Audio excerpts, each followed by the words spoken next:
Me llamo Margarita. Tengo 83 años.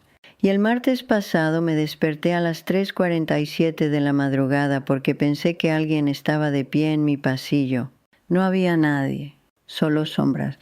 Solo ese silencio horrible que se siente demasiado denso, como si la casa estuviera conteniendo la respiración. Pero mi corazón latía tan fuerte que podía oírlo en mis oídos y supe, de la manera en que simplemente sabes las cosas a mi edad, que no iba a volver a dormirme. Si eres una mujer mayor de 60, has estado aquí. Esa hora extraña entre las 3 y las 5 de la madrugada, cuando tus ojos se abren de golpe sin ninguna razón que puedas nombrar. Mi marido solía decir que dormía como un tronco. Y durante 40 años así fue. Pero en algún momento después de los 70, mi cuerpo decidió que el sueño era opcional, una sugerencia, algo que negociar. Solía quedarme ahí tumbada en la oscuridad, rígida como una tabla, con los ojos apretados, negociando con mi propio cerebro. Por favor, solo 2 horas más. Es todo lo que necesito. Nunca funcionaba. Lo que estoy a punto de contarte no es sobre higiene del sueño, ni infusión de manzanilla, ni nada de eso. Esto es sobre lo que aprendí cuando dejé de luchar contra esas horas. Cuando finalmente entendí lo que mi cuerpo intentaba decir en el único lenguaje que le quedaba, porque esto es lo que el médico no me dijo. Despertarse entre las 3 y las 5 de la madrugada no es un problema de sueño, es un mensaje. Y casi me lo pierdo por completo. Empezó hace 6 meses. No el despertarme, eso llevaba pasando años, sino el miedo que venía con ello. Me despertaba con el corazón acelerado, convencida de que había oído algo. Una puerta, pasos. Una vez estaba segura de que alguien estaba abriendo el grifo de la cocina.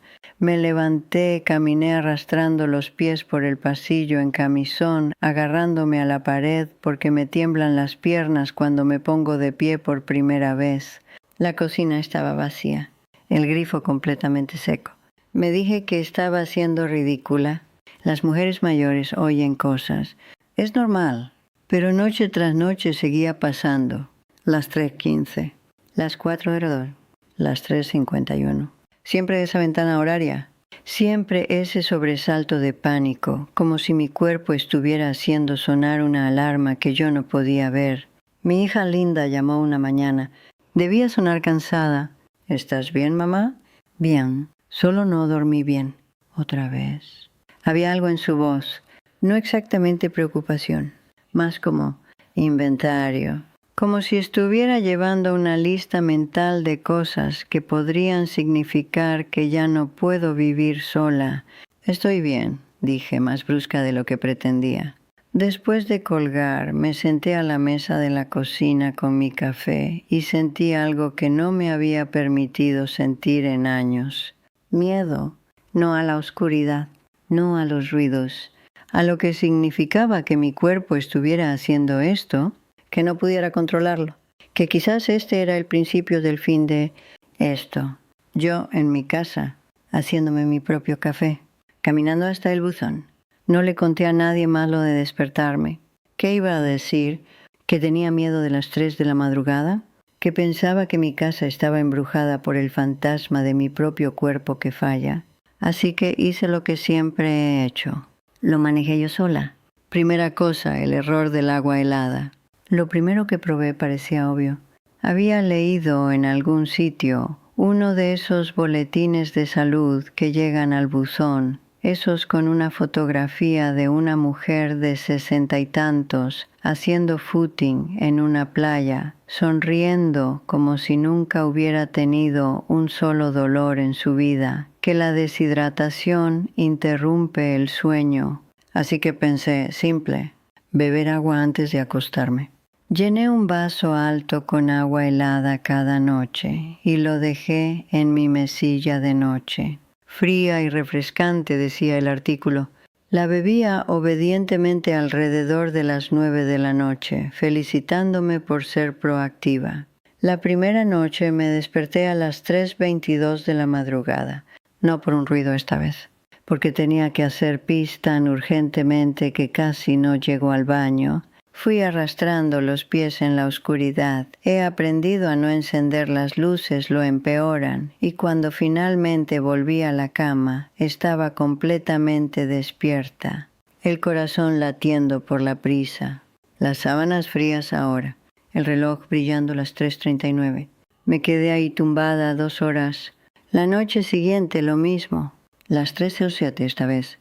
Luego las 4:15. Luego las 2:58. Mi vejiga se había convertido en un despertador más fiable que cualquier cosa que hubiera tenido. Reduje el agua. La bebí antes. Probé con cantidades más pequeñas. No importaba.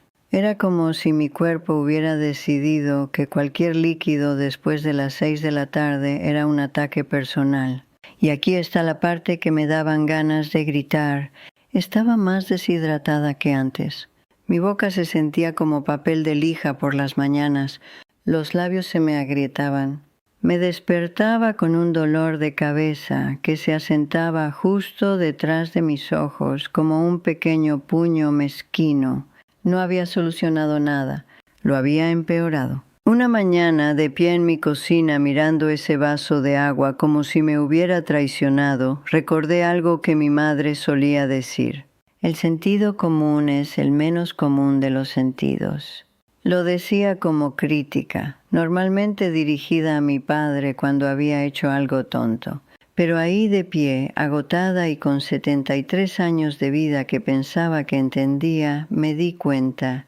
Ya no sabía realmente lo que mi cuerpo necesitaba. Había pasado tantos años ignorándolo, aguantando, apañándomelas, estando bien, que había dejado de escuchar por completo. ¿Y mi cuerpo? Ahora estaba gritando. Segunda cosa, la verdad sobre la respiración. Abandoné la solución del agua y probé otra cosa que había leído. Ejercicios de respiración. Esto vino de Sara, en realidad, mi vecina, 2 casas más abajo. Está en sus 40, trabaja en alguna oficina que la mantiene pegada a su portátil a todas horas y tiene esa mirada agotada que tienen las madres cuando intentan sostener 17 cosas con 6 manos. Una vez había mencionado, mientras Emma, su hija, recogía piedras de mi camino de entrada por razones que solo una niña de 8 años entendería, que había empezado a hacer respiración cuadrada para su ansiedad. 4 segundos inhalando, aguantas 4, 4 segundos exhalando, aguantas 4, había dicho, gesticulando con las manos como si estuviera dibujando un cuadrado en el aire. Mi terapeuta me lo enseñó. Realmente funciona. No le dije que estaba teniendo problemas para dormir, pero lo recordé. Así que una noche, cuando me desperté a las 3:33, lo recuerdo porque los números se veían igual al revés y me pareció vagamente ominoso. Lo probé. Inhalar. 1, 2, 3, 4. Aguantar. 1, 2, 3, 4. Exhalar. 1, 2, 3, 4. Aguantar. 1, 2. Mi respiración se atacó. No de forma dolorosa, solo se trabó, como si algo estuviera atrapado. Lo intenté otra vez. Inhalar. 1, 2, 3. Y de repente estaba llorando. No sollozando, solo lágrimas, calientes e inesperadas, deslizándose hacia mis orejas, porque todavía estaba tumbada boca arriba en la oscuridad como una idiota. No sabía por qué. No estaba triste. No estaba pensando en nada en particular. Solo estaba respirando. Y aparentemente eso era suficiente. Dejé de intentar contar. Solo respiré. Dejé que las lágrimas vinieran. Dejé que mi pecho hiciera esa cosa temblorosa que hace cuando has estado conteniendo algo tanto tiempo que olvidaste que estaba ahí. Después de un rato, 5 minutos, quizás 10, me sentí más ligera. No feliz, no arreglada. Solo menos tensa, menos asustada. Menos como si estuviera esperando a que pasara algo terrible. No me volví a dormir esa noche, pero dejé de luchar contra la vigilia. Me quedé ahí tumbada, respirando, viendo el techo pasar lentamente del negro al gris mientras el amanecer se acercaba. Y cuando me levanté a las 6:30 a hacer café, no me sentía destruida, solo diferente. Esto es lo que no entendía entonces, pero estoy empezando a entender ahora. Esas horas en medio de la noche, las que pasé odiando a mi propio cuerpo por despertarme, resintiendo el reloj, temiendo el agotamiento que sentiría al día siguiente, no me estaban quitando algo. Me estaban ofreciendo algo, solo que no sabía cómo recibirlo todavía, porque la respiración no era sobre el sueño, era sobre los 40 años que había pasado sin llorar, sin parar. Sin dejarme sentir nada que no pudiera archivarse bajo manejado. Mi cuerpo no estaba roto. Finalmente estaba lo suficientemente seguro para desmoronarse. La mañana siguiente, Emma vino después del colegio. A veces hace eso. Aparece en mi puerta con un dibujo o una piedra o alguna historia elaborada sobre un niño llamado Caleb que aparentemente se come el pegamento. Esta vez tenía un diente de león. Lo cogí para ti, señorita Margarita. Estaba medio aplastado, el tallo doblado, ya marchitándose. Precioso. Gracias, cariño. Me siguió a la cocina mientras lo ponía en un vaso de zumo con agua. Me observó con esos ojos azules serios que lo notan todo. Pareces cansada, dijo.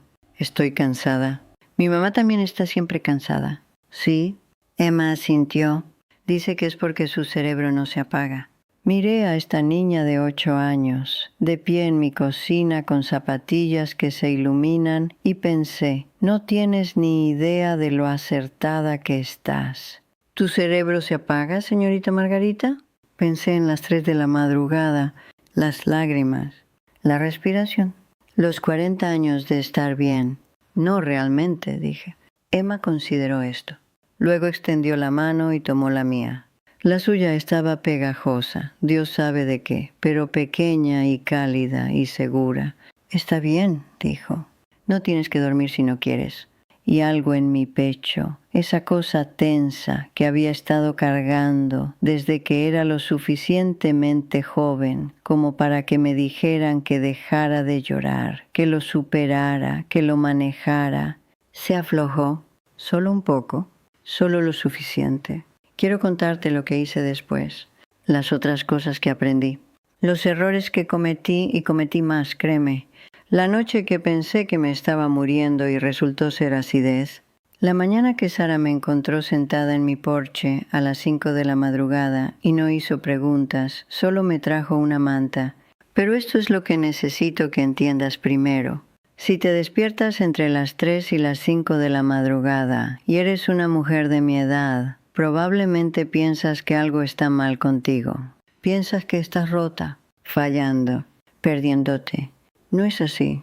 Tu cuerpo está intentando decirte algo que no se le ha permitido decir durante décadas. ¿Y esas horas oscuras? No son un castigo. Son la primera conversación que has tenido contigo misma en años. Yo no sabía eso todavía, sin embargo. Todavía estaba intentando arreglarlo. Todavía pensaba que dormir era la meta. Todavía creía que si encontraba el truco correcto, la rutina correcta, algo correcto, podría volver a cómo eran las cosas antes. No pude, pero lo que encontré en su lugar, esa es la parte que necesito contarte. Esa es la parte que lo cambió todo.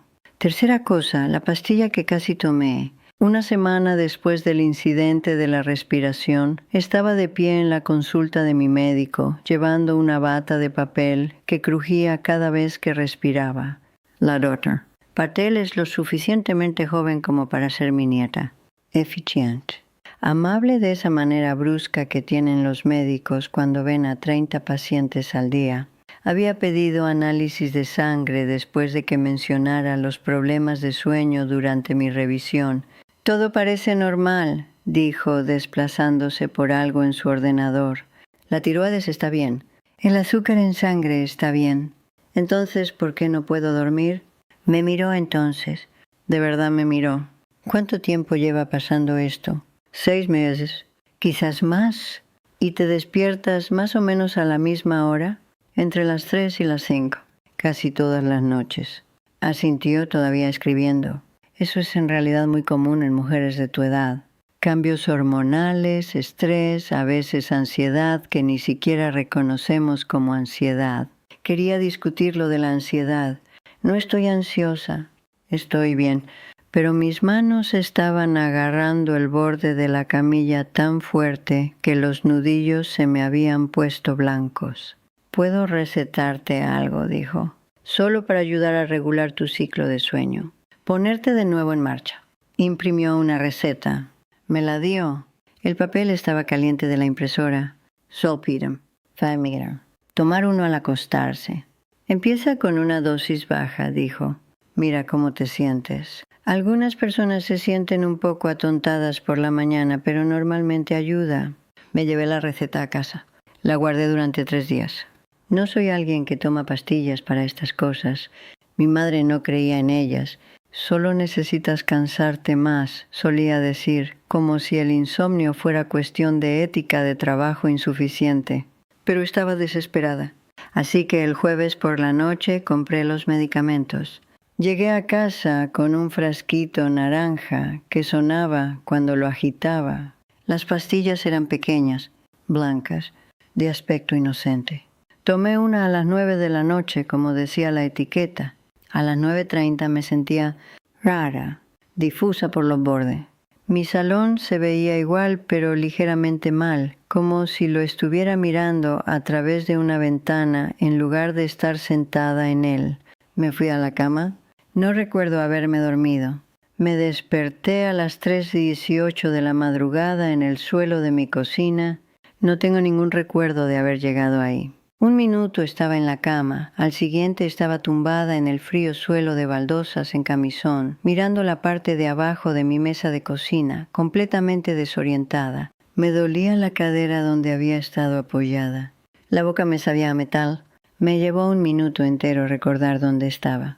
Otro minuto recordar que había tomado la pastilla. Me levanté usando la mesa, con las piernas temblando. Miré alrededor de mi cocina como si la estuviera viendo por primera vez.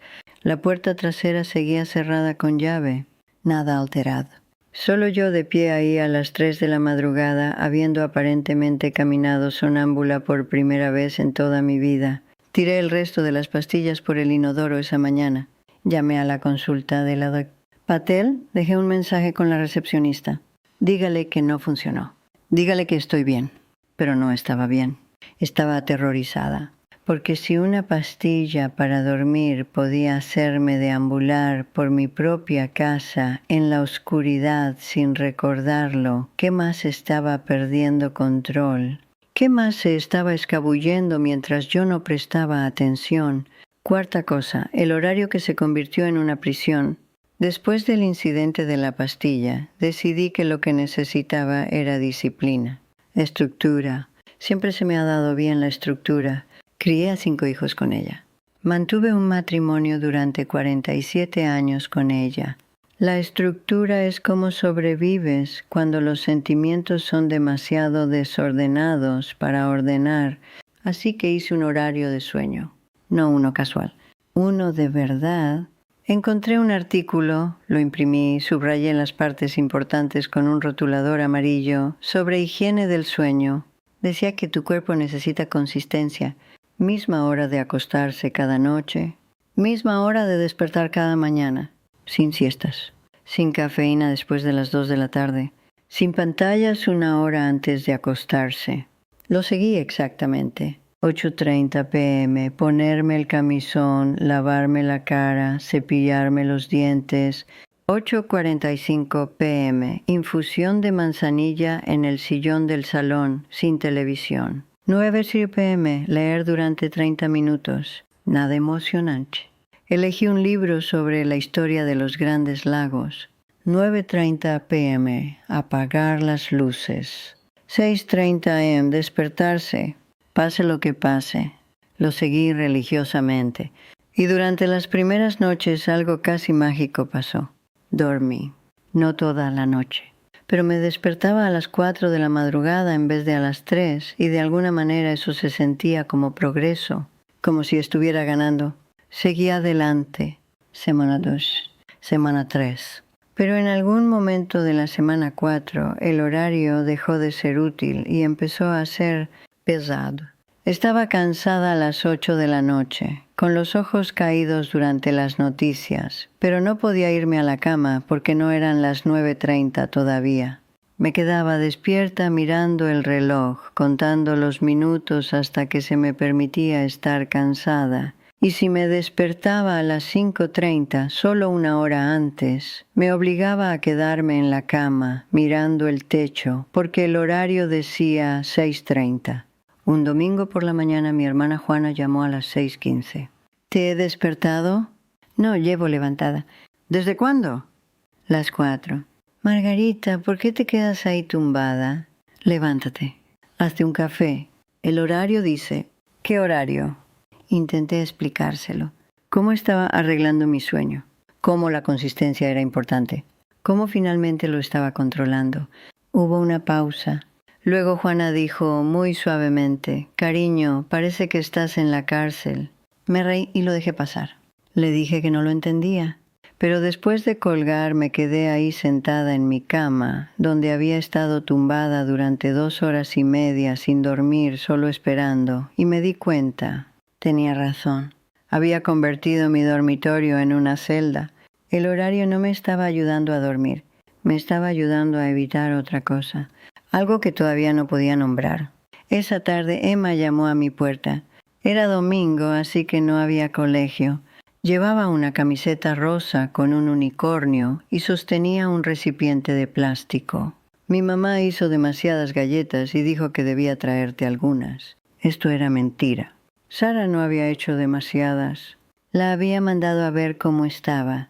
La dejé entrar de todos modos. Nos sentamos a mi mesa de la cocina. Ella se comió 3 galletas en el tiempo que me llevó comerme una. Migas por todas partes. Señorita Margarita, ¿por qué pareces triste todo el tiempo ahora? Dejé de masticar a mitad de bocado. No parezco triste. Un poco sí. Así. Demostró, bajando la boca en un ceño fruncido exagerado, que habría sido gracioso si no hubiera sido tan preciso. Solo estoy cansada, cariño. ¿Por qué no puedes dormir? Me quedé mirando a esta niña. ¿Cómo sabes eso? Mi mamá me lo dijo. Dijo que a veces cuando la gente se hace mayor, su cerebro olvida cómo descansar. Genial. Ahora mis problemas de sueño eran cotilleo del vecindario. Pero Emma no había terminado. Yo tampoco duermo bien a veces, dijo, balanceando las piernas bajo la silla. Cuando estoy preocupada por cosas. ¿Por qué estás preocupada? Se encogió de hombros. Jugueteó con una galleta. Cosas. Como si Caleb va a ser malo en el recreo. O si mi examen de mates va a ser difícil. O si mi mamá va a estar triste. ¿Tu mamá está triste? Otro encogimiento de hombros. A veces. Llora cuando cree que estoy dormida. Pero yo la oigo. Nos quedamos ahí sentadas en mi cocina, rodeadas de migas de galletas y cosas que se suponía que no debíamos saber la una de la otra. ¿Sabes qué me ayuda? Dijo Emma. ¿Qué? Hablo con mi conejo de peluche. Don Saltarín, le cuento todas las cosas que me preocupan. Y luego me siento mejor. ¿Don Saltarín te responde? No. Es un animal de peluche, señorita Margarita. Lo dijo como si yo estuviera siendo deliberadamente obtusa. Pero ayuda de todos modos, porque todas las cosas ya no están solo en mi cabeza. Después de que se fuera, me quedé junto al fregadero lavando 2 platos y pensé en don Saltarín. Sobre todas las cosas que están solo en tu cabeza sin ningún sitio donde ir. Sobre horarios y pastillas y agua helada y todas las formas en que había intentado arreglar esto sin nunca preguntar qué era esto realmente. Lo escribí esa noche, no en un diario, no tengo de esos, sino en un trozo de papel que encontré en mi cajón de cosas, la parte de atrás de una vieja factura de la luz. Cosas que me preocupan, caerme, olvidar cosas. Qué linda decida que no puedo vivir sola, morirme durmiendo y que nadie me encuentre en días. Ese ruido que sigo oyendo que no está ahí. Ser una carga, que lo desperdicié, todo, y ya es demasiado tarde. Me quedé mirando esa última línea durante mucho tiempo. porque no sabía que me sentía así hasta que lo escribí. Mira, sé que estoy en medio de contarte sobre las 3 de la madrugada y despertarme y todas las cosas que probé, pero necesito hacer una pausa aquí por un momento. Porque después de escribir esa lista, después de finalmente dejarme decir las cosas que había tenido demasiado miedo de pensar a la luz del día, algo cambió. Me di cuenta de que había estado intentando resolver el problema equivocado. No necesitaba dormir mejor. Necesitaba entender por qué el sueño se había vuelto imposible. Y la respuesta a eso está en cada momento que acabo de describir. Las pastillas, los horarios, el miedo, el control. Hace unos meses hice algo que nunca pensé que haría. Escribí un libro. No uno de verdad. No publicado ni nada. Solo cosas que necesitaba decir. Cosas sobre hacerse mayor y mantenerse independiente y todas las formas silenciosas en que nos perdemos a nosotras mismas intentando estar seguras. Lo llamé el código de la libertad porque eso es lo que sentía que estaba descifrando. Algún código en el que había estado encerrada toda mi vida sin darme cuenta. Finalmente lo puse en internet la semana pasada, digital para que cualquiera pueda leerlo. Mi nieta Clara me ayudó con las partes técnicas. Casi no lo hice. Seguía pensando, ¿quién quiere leer los pensamientos de una mujer de 83 años? Todavía podría quitarlo por vergüenza de mi escritura.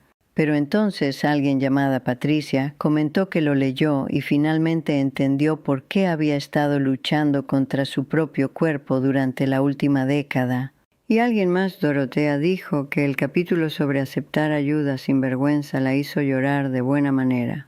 Hay una sección ahí sobre las 3 de la madrugada, sobre lo que nuestros cuerpos intentan decirnos en esas horas oscuras, sobre por qué arreglar el síntoma nunca funciona cuando no has escuchado la causa. Puse el enlace en el comentario fijado por si lo quieres. Sin presión. Solo es que podría ayudar a dar sentido a lo que intento decir aquí. Las cosas que aprendí sobre el sueño y despertarse y envejecer y el miedo están todas conectadas. Solo que no lo vi hasta que dejé de intentar arreglarlo todo tan fuerte.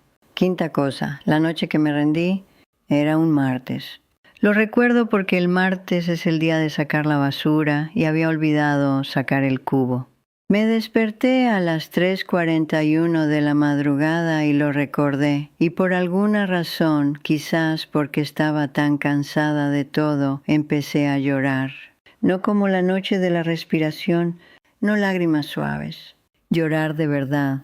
De esas veces que no puedes recuperar el aliento, cuando la cara se te pone caliente y la nariz te gotea y suenas como un animal moribundo. Lloré porque olvidé la basura. Lloré porque había tomado una pastilla que me hizo caminar sonámbula. Lloré porque había convertido mi dormitorio en una prisión con un horario. Lloré porque mi hija me controla como si ya me hubiera ido. Lloré porque tengo 83 años y no puedo recordar la última vez que me sentí joven. Y luego lloré porque estaba llorando a las 3 de la madrugada por un cubo de basura como una completa lunática. Me levanté, fui a la cocina. No encendí la luz, solo me quedé ahí de pie en la oscuridad, en camisón, temblando, y dije en voz alta a mi cocina vacía, no sé qué quieres de mí. No estaba hablando con Dios. Estaba hablando con mi cuerpo, esta cosa que falla, que duele, que no duerme, que solía obedecerme y ahora parecía decidida a hacer lo que quisiera. No sé lo que quieres. Y ahí de pie en la oscuridad, agotada y derrotada y tan cansada de luchar, finalmente escuché la respuesta. Ser escuchada, no arreglada, no medicada, ni programada, ni controlada. Solo escuchada. Todas esas horas que había pasado despierta, había estado luchando por volver a dormir. Nunca me había simplemente quedado. Nunca había preguntado para qué era el despertarme. Hice té. No porque algún artículo lo dijera, solo porque lo quería. Me senté a mi mesa de la cocina en la oscuridad, envuelta en la vieja chaqueta de punto de Ricardo que todavía guardo en el respaldo de una silla. Escuché la casa, el zumbido de la nevera, el tic-tac del reloj del pasillo, los sonidos de asentamiento que hacen las casas viejas como huesos crujiendo. Y por primera vez en meses no tenía miedo del silencio. Me quedé ahí sentada hasta que el cielo empezó a ponerse gris por los bordes. Vi mi cocina aparecer lentamente. El diente de león marchito que Emma me había traído todavía en su vaso de zumo, la lista que había escrito todavía en la encimera, el frasco de pastillas que había tirado, pero de alguna manera la etiqueta quedó pegada a la tapa del cubo de basura. Evidencia de cada forma en que había intentado arreglar esto. Cuando el sol finalmente salió, sentí algo que no había sentido en años. Despierta, no luchando contra ello, no resintiéndolo, solo present. El resto de las cosas que aprendí, y hay dos más importantes, vinieron de esa noche, de rendirme, de parar la lucha y finalmente escuchar. Pero necesito contarte lo que pasó después.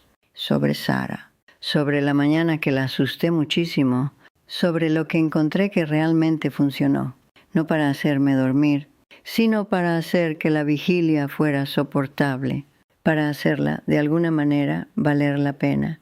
Sexta cosa, caminar. La mañana después de mi crisis en la cocina, Sara me vio. No pretendía que nadie me viera. Eran las 4:47 de la madrugada.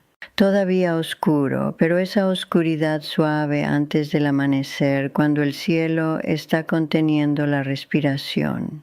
Había estado despierta desde las 3:20, y en lugar de quedarme en la cama luchando, hice algo que nunca hago. Me vestí y salí fuera. No a pasear, sin ningún plan. Solo necesitaba no estar en mi casa. Estaba de pie al final de mi camino de entrada con mi abrigo y zapatillas de andar por casa, mirando absolutamente nada cuando la luz del porche de Sara se encendió. Apareció un momento después, envuelta en una bata, el pelo en ese moño desordenado que las mujeres se hacen cuando han estado levantadas toda la noche con un niño enfermo o una fecha límite de trabajo. Margarita, me di la vuelta. Estoy bien. Ni siquiera son las 5 de la mañana. Sé qué hora es. Bajó sus escalones, cruzó el césped entre nuestras casas. Se quedó ahí de pie descalza sobre la hierba fría, estudiándome. ¿Cuánto tiempo llevas aquí fuera? No mucho. ¿Cuánto tiempo llevas despertándote así? Podría haber mentido. Podría haber dicho que esto era algo puntual, una anomalía, nada de qué preocuparse. Pero estaba demasiado cansada. Macy's, la cara de Sara hizo algo complicado. No lástima, algo más suave. ¿Como reconocimiento? Vamos, dijo. No necesito. No estoy preguntando. Ella caminó. Yo la seguí. Dimos una vuelta a la manzana. No hablamos mucho. Solo caminamos. Ella en bata y descalza. Yo en zapatillas y la vieja chaqueta de Ricardo que me queda grande y huele al baúl de cedro. El vecindario estaba completamente en silencio. Sin coches. Sin luces en las ventanas.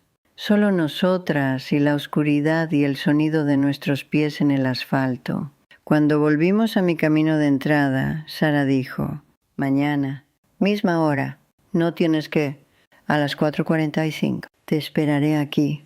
Volvió a entrar antes de que pudiera discutir. Apareció a la mañana siguiente, y a la mañana siguiente. Para el final de la semana era simplemente lo que hacíamos. Me despertaba a las 3 y algo, me quedaba ahí un rato ya sin luchar. Luego me levantaba, me vestía y a las 4:45 Sara aparecía. Algunas mañanas Emma venía también en pijama y abrigo de invierno de la mano de Sara y preguntando cosas sobre por qué el cielo cambia de colores. No caminábamos lejos, solo alrededor de la manzana. A veces 2 manzanas si me sentía estable. Y algo extraño empezó a pasar. Empecé a dormir mejor. No toda la noche. Todavía me despertaba a las 3 o las 4. pero después de caminar, después de meterme de nuevo en la cama, sobre las 5:30 me volví a dormir. Sueño profundo, del que no había tenido en años. Me despertaba a las 8 sintiéndome más descansada de lo que me había sentido después de 10 horas de luchar contra el insomnio. Patel me dijo después que hay ciencia detrás de esto. Algo sobre la luz de la mañana, incluso la luz del preamanecer, reiniciando tu ritmo circadiano. El movimiento regulando el cortisol. El aire fresco haciendo cosas a tu sistema nervioso que el aire viciado del dormitorio no puede. Pero no es por eso que funcionó. Funcionó porque dejé de estar sola con ello. Porque Sara me encontró en la oscuridad y no me pidió que me explicara, porque Emma me cogía de la mano en las mañanas particularmente frías y me contaba sus sueños, que siempre involucraban animales que hablaban y normalmente no tenían ningún sentido. Porque por primera vez en meses, quizás años, no estaba intentando manejarlo yo sola. Séptima cosa, la verdad sobre las 3 de la madrugada. Esto es lo que finalmente entendí de pie en mi cocina una mañana después de que Sara y Emma se hubieran ido a casa. Esas horas entre las 3 y las 5 de la madrugada no son un castigo, no son tu cuerpo fallándote. Son el único momento lo suficientemente silencioso para escuchar lo que has estado ignorando todo el día. Había pasado décadas estando ocupada, siendo útil, siendo necesitada. Crié hijos. Mantuve un matrimonio. Trabajé en empleos que no me gustaban porque pagaban facturas. Hice comidas. Lavé ropa. Resolví problemas. Me mantuve en pie. Y en algún lugar de todo eso había perdido la capacidad de simplemente ser, de sentarme conmigo misma, de sentir cosas que no tenían solución, de reconocer que tenía miedo y estaba sola y sufría por cosas que no podía nombrar. Las 3 de la madrugada me devolvieron eso. No amablemente, no suavemente, pero me lo devolvieron. Lo último que aprendí, y esto va a sonar extraño, es que tienes que agradecerlo. Sé cómo suena eso. ¿Agradecer el insomnio? ¿Agradecer lo que te ha estado torturando? Pero escúchame. Una noche, unas 3 semanas después de empezar la rutina de caminar, me desperté a las 3:33 otra vez. Esos números triples que solían sentirse ominosos, y en lugar de suspirar o tensarme o pensar inmediatamente en lo cansada que estaría mañana, dije en voz alta, «Veo, estoy escuchando». Me levanté, hice té. Me senté a mi mesa de la cocina con esa vieja chaqueta de punto y el silencio, y me hice la pregunta que había estado evitando. ¿Qué necesito realmente? No dormir. Más profundo que eso. Lo que surgió me sorprendió. Necesito importar. No a mis hijos que están ocupados con sus propias vidas, no al mundo que dejó de fijarse en mí hace años. A mí misma. Necesitaba importarme a mí misma otra vez. Y había estado tan ocupada intentando estar bien, intentando demostrar que todavía podía manejarlo todo, que había olvidado cómo. Pensé en Arturo esa mañana. No hablo de Arturo mucho. La mayoría de la gente no sabe de él. El verano de 1974. Tenía 32 años, casada 11 años, 4 hijos para entonces, otro en camino. Arturo trabajaba en la biblioteca. Le veía cuando llevaba a los niños a la hora del cuento. No pasó nada, pero podría haber pasado. Me miraba como si todavía fuera una persona con pensamientos que merecía la pena escuchar, no solo una madre con vómito de bebé en el hombro y agotamiento en los ojos.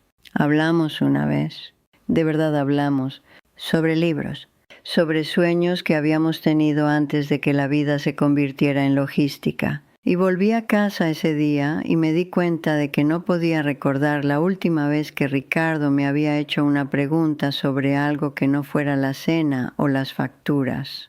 Nunca volví a esa biblioteca. Cambié a otra sucursal al otro lado de la ciudad, porque sabía que si Arturo me miraba de esa manera una vez más, no sería lo suficientemente fuerte para quedarme. He cargado con ese verano toda mi vida. No con arrepentimiento exactamente, pero con una especie de pregunta silenciosa. ¿Quién habría sido si hubiera sido lo suficientemente valiente para querer más? Si hubiera creído que merecía importar. Nunca lo descubrí. Y ahí sentada a las 3 de la madrugada, 50 años después, me di cuenta. Todavía estaba tomando esa misma decisión. Todavía minimizando. Todavía encogiéndome. Todavía decidiendo que era demasiado mayor, demasiado tarde, demasiado carga para reclamar espacio en mi propia vida. Caminar ayudó. Escuchar ayudó. Pero lo que realmente lo cambió todo fue más pequeño que eso. Fue decidir que las 3 de la madrugada no era algo que arreglar. Era algo que usar. Empecé a tener un cuaderno junto a mi cama. No para escribir un diario, no se me da bien eso, sino para apuntar las cosas que surgían en el silencio. Cosas que quería hacer. Lugares que quería ver, aunque solo fueran por el pueblo. Personas a las que quería llamar. Discusiones que todavía estaba teniendo con personas que llevaban años muertas. Cosas pequeñas, específicas, honestas. Y luego por la mañana, después de caminar, elegía una. Solo una. Y la hacía. Llamé a mi hermana Juana y le dije que la echaba de menos. Conduje a la biblioteca, la nueva, no la vieja, y saqué un libro que realmente quería leer, no uno que pensaba que debía leer. Le dije a Linda, muy tranquilamente, que apreciaba su preocupación, pero que todavía era capaz de tomar mis propias decisiones. Tiré el agua helada. Paré el horario rígido de sueño. Me dejé echar una siesta si estaba cansada. Empecé a vivir como alguien que importaba. ¿Por qué importa? Incluso a los 83. Incluso despertándome a las 3 de la madrugada. Incluso con todas las cosas que hice mal y todos los años que no puedo recuperar. Todavía importo. La semana pasada, Emma me preguntó si todavía me despierto en medio de la noche. Estábamos sentadas en mi porche. Ella estaba comiendo una manzana de esa manera ineficiente que tienen los niños, dando mordiscos diminutos y dejando la mayor parte. A veces, dije, ¿todavía te da miedo? Lo pensé. No, ya no. ¿Qué cambió? ¿Cómo le explicas esto a una niña de 8 años? Dejé de pensar que algo estaba mal conmigo, dije, y empecé a escuchar lo que necesitaba. Ella consideró esto balanceando las piernas. Eso está bien, dijo. Mi mamá debería probar eso. Quizás debería. Emma me miró con esos ojos serios. Eres diferente ahora, señorita Margarita. ¿Diferente cómo? Menos triste, más como tú. Si eres una mujer de mi edad y te despiertas entre las 3 y las 5 de la madrugada, no puedo prometerte que estas cosas lo arreglen. Pero puedo decirte esto. Deja de luchar. Deja de pensar que estás rota. Esas horas oscuras están intentando darte algo que perdiste hace mucho tiempo. Una conversación contigo misma. Un momento lo suficientemente silencioso para escuchar lo que realmente necesitas. Una oportunidad de importar otra vez, aunque solo sea para ti. Hidrátate, pero no te ahogues antes de acostarte. Respira y déjate llorar si eso es lo que viene. Olvídate de las pastillas que te convierten en alguien que no reconoces. Abandona los horarios que convierten el descanso en una prisión. Ríndete a la lucha. Camina si puedes. Encuentra a alguien con quien caminar si tienes suerte. Y escucha. De verdad escucha. Escríbelo. Lo que sea que surja. Luego haz una pequeña cosa al respecto. No para arreglarlo todo. Solo para demostrarte a ti misma que todavía estás aquí. Que todavía importas. Que no es demasiado tarde. Todavía me despierto la mayoría de las noches sobre las 3:30. Pero ahora, en lugar de quedarme ahí tumbada temiendo las horas que vienen, me levanto, hago té, me siento en mi cocina, escribo un poco, pienso mucho, y cuando la luz del porche de Sara se enciende a las 4:45, ya estoy vestida. Caminamos, hablamos a veces, estamos en silencio a veces, y cuando vuelvo a casa y me meto en la cama mientras sale el sol, duermo. No porque haya arreglado nada, sino porque finalmente he dejado de intentarlo. Lo que nadie te cuenta sobre hacerse mayor es esto. Tu cuerpo te traicionará de 100 pequeñas maneras. Pero si escuchas, de verdad escuchas, también te dirá la verdad. La verdad que has estado demasiado ocupada para oír, demasiado asustada para afrontar, demasiado convencida de que no mereces. Escribí todo esto, las cosas que aprendí, los errores que cometí, las formas silenciosas en que nos perdemos y las pequeñas maneras en que podemos encontrar el camino de vuelta. Está en ese libro que mencioné antes, El Código de la Libertad. Todavía no me creo que realmente lo publicara. Puede que lo quite pronto. Me da vergüenza pensar en gente leyendo mis palabras. Pero si te despiertas a las 3 de la madrugada, sintiéndote como si estuvieras perdiendo la cabeza, como si algo estuviera mal contigo que no puedes arreglar, quizás le eches un vistazo. El enlace está en el comentario fijado. Antes de que pierda el valor y borre todo, tengo 83 años. Me despierto la mayoría de las noches entre las 3 y las 5 de la madrugada. Y ya no tengo miedo. Estoy escuchando, finalmente. Después de todos estos años, estoy escuchando